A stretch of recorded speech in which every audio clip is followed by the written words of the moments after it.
बिस्मिल्लाहिर्रहमानिर्रहीम। अस्सलाम वालेकुम रहमतुल्लाहि व बरकातुहू। दोस्तों, आज के इस वीडियो में हम आपको अजमेर शरीफ का पूरा इतिहास बताएंगे और साथ में ये भी बताएंगे कि अजमेर शरीफ जो एक हिंदू राजा पृथ्वीराज चौहान का गढ़ था, वहाँ एक फ़कीर का दरगाह कैसे बन गया। दोस्तों, अजमेर में उस वक्त एक मंदिर हुआ करता था जो अजमेर का सबसे बड़ा मंदिर था और वो मंदिर सिर्फ राजाओं और रानियों की पूजा के लिए ख़ास हुआ करता था। मंदिर के सामने एक तालाब था जिसका नाम अनासागर था। हिंदू उस तालाब के पानी को बहुत ही बरकत वाला पवित्र समझते थे।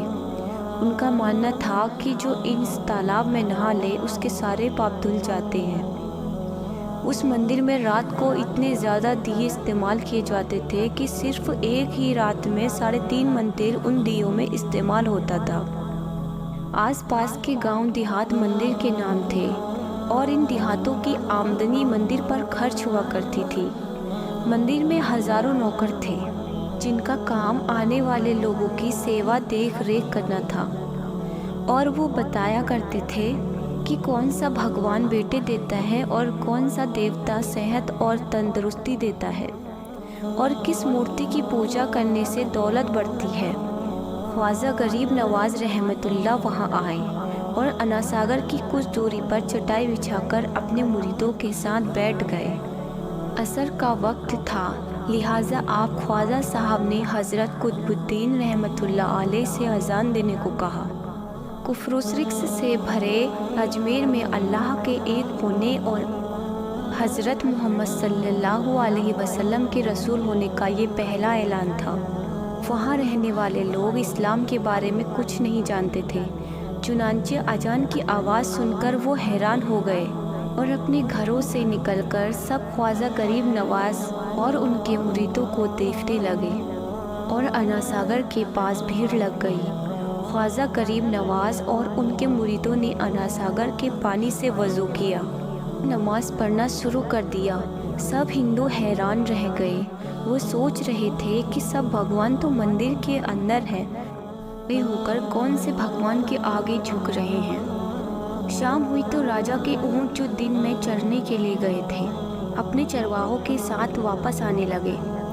इत्तेफाक की बात थी, हज़रत ख्वाजा गरीब नवाज बैठे थे।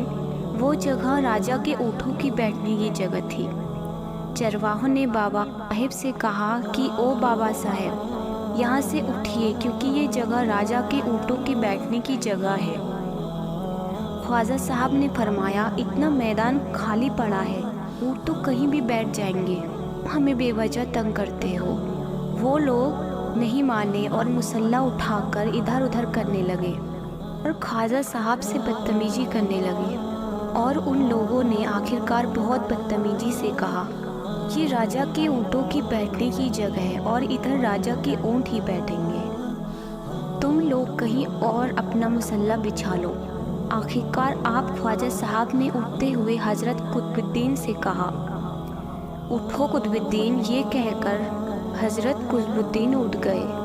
ख्वाजा साहब ने फरमाया, कुतुबुद्दीन ये कह रहे हैं कि ये ऊँटों की बैठने की जगह है, तो चलो मैं कहता हूँ अब यहाँ सिर्फ ऊँट ही बैठेंगे।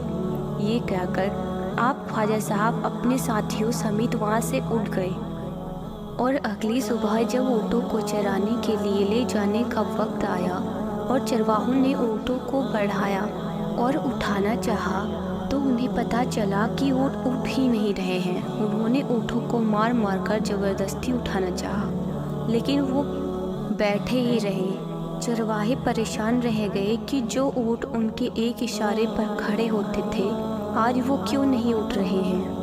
आखिरकार उन्हें याद आया कि कल उस बाबा ने कहा था कि चलो अब यहाँ ऊँट ही बैठेंगे। लोग जमा होने शुरू हो गए। कोई कह रहा था कि फ़कीर कोई बड़ा जादूगर है, किसी का मानना था वो भगवान या नया अवतार है। बात पृथ्वीराज चौहान तक जा पहुंची कि एक मुसाफिर फ़कीर ने राजा के ऊँटों पर जादू कर दिया है। राजा ने हज़रत ख्वाजा मोइनुद्दीन को खबर भेजा कि तुम कैसे फ़कीर हो जो बेजुबानों को बंद रखा है। उनको इस तरीके से बांध रखा है, ये बेचारे तो भूख और प्यास से मर जाएंगे। मेहरबानी करके अपना जादू वापस ले लो। ख्वाजा साहब ने फरमाया, हम मुसलमान हैं और मुसलमान बद्दुआ नहीं देते और न जादू करते हैं। ऊँट जिसके हुक्म से बैठे थे उसी के हुक्म से खड़े हो जाएंगे। अब जो जाकर चरवाहों ने ऊँटों को उठाना चाहा, वो पहले ही बार में ऊँट खड़े हो गए। गैर मुस्लिमों की दिलचस्पी इन मुसाफिरों में बढ़ने लगी। अब 5 वक्त की नमाज होती और 5 वक्त की नमाज होने के साथ साथ 5 वक्त की अजान भी लगने लगी।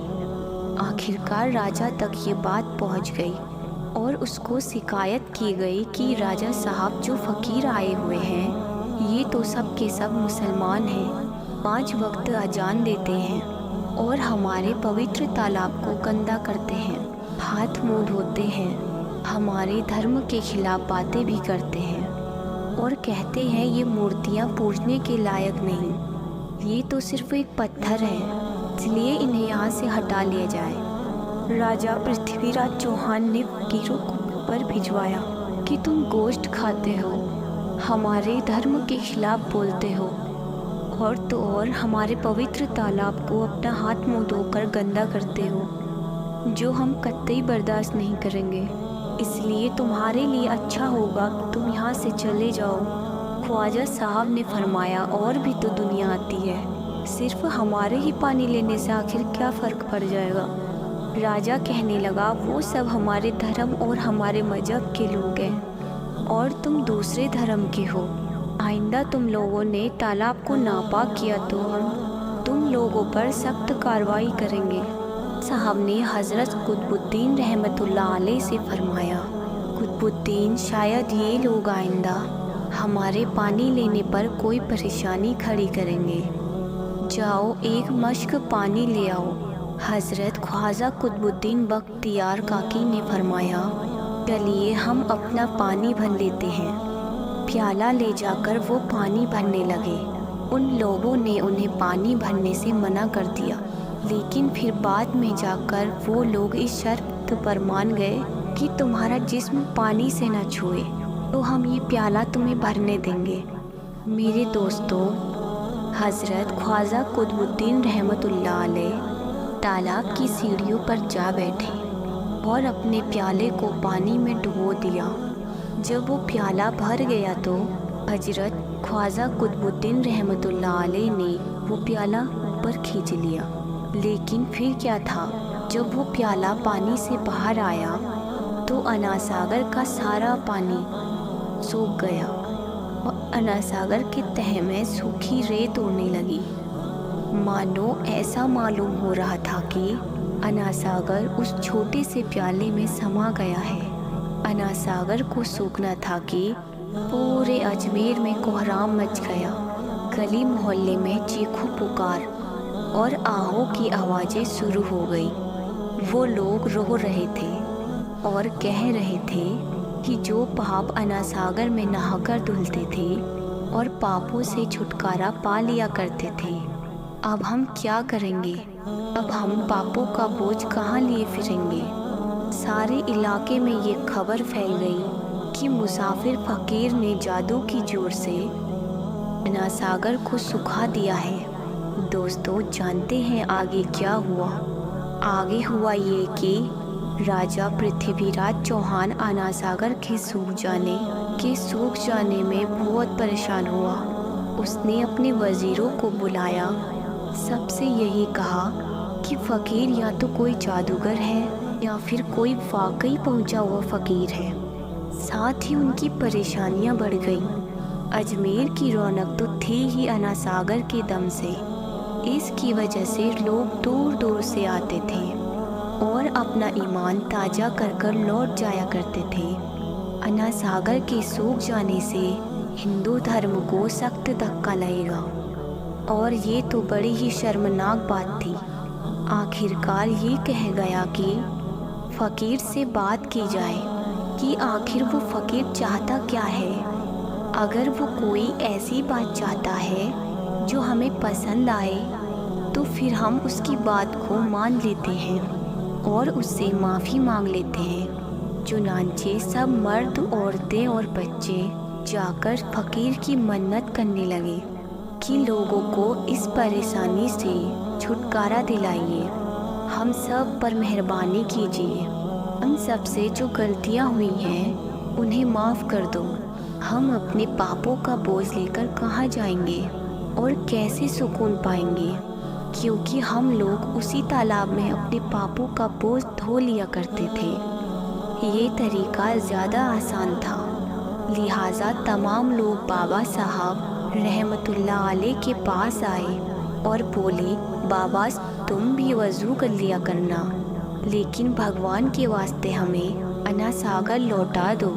हज़रत ख्वाजा गरीब नवाज़ रहमतुल्लाह अलैह हज़रत कुतुबुद्दीन बख्तियार काकी से फरमाया कि जाओ उस प्याले को वापस उस तालाब में डालाओ।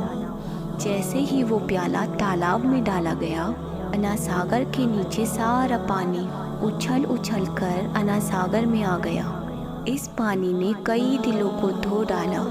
हिंदू कौम के इतिहासों की किताबों में भी हिंदू इतिहास को लिखने वाले इस बात को मानते हैं कि उस शाम 32,000 गैर मुस्लिम कलमा पढ़कर मुसलमान हो गए।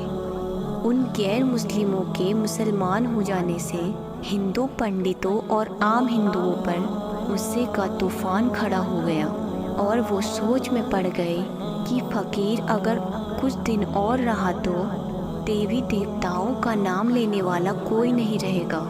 लिहाजा लोगों ने राजा को मजबूर किया कि जल्द से जल्द कुछ किया जाए।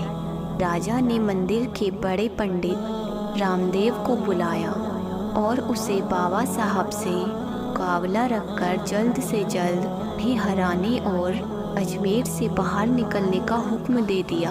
रामदेव अपने वक्त का माना हुआ पंडित था, जिसके इल्म की काबिलियत की दूर दूर तक धूम मची हुई थी।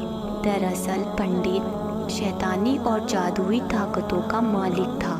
ने राजा पृथ्वीराज को ये यकीन दिलाया कि जल्द ही राजा कोई अच्छी खबर सुनेगा। रामदेव ख्वाजा रहमतुल्लाह अलैह के पास आया और उल्टे सीधे सवालात करने लगा। हज़रत ख्वाजा गरीब नवाब ने फरमाया, खामोशी ज़रूरी है, इसलिए ख्वाजा रहमतुल्लाह अलैह खामोश रहे।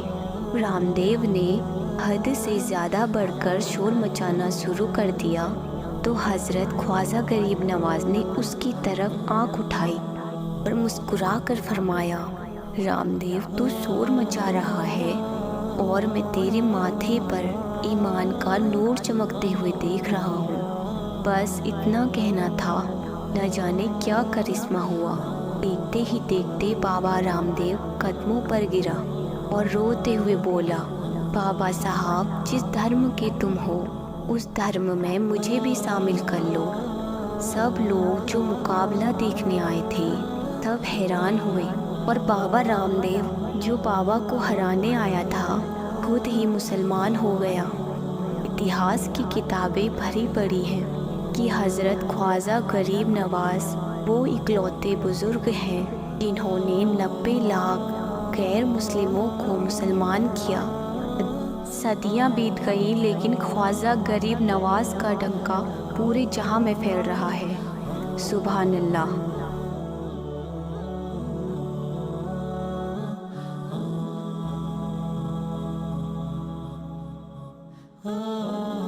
दोस्तों मेरा नाम है हिना फातिमा और आप देख रहे हैं हिना इस्लामिक 2.0।